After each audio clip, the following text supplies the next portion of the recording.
Sabari tourism நம்ம பார்க்கறது இப்போ காஞ்சிபுரத்தில் உள்ள ஓரிக்கை தோட்டம். ஃப்ரெண்டு வீட்டில் தோட்டத்தை உருவாக்கியிருக்கோம். கற்பூரவள்ளி வாழை தோட்டம் எழுச்சியாக இருப்பாருங்க. கற்பூரவள்ளி தோட்டம் அழகாக இருப்பாருங்க. வாழை விவசாய மக்கள். அதாவது வாழை உற்பத்தி முன்னணி வைக்கும் தமிழ் மாவட்டம் கன்னியாகுமரி, தென்காசி, தேனி, திண்டுக்கல், கொடைக்கானல், விருதுநகர், கோயம்புத்தூர், ஈரோடு, நாமக்கல், கரூர், சேலம் மேற்கு தொடர்ச்சி மலையில் அதிகமாக விளையும் வாழை மர வகைகள்.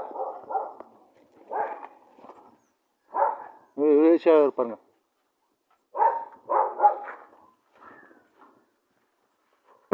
அழகாக இருப்பாருங்க. வாழைத்தோட்டம்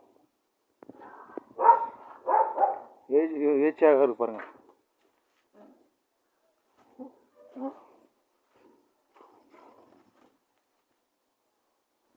அழகாக இருப்பாருங்க.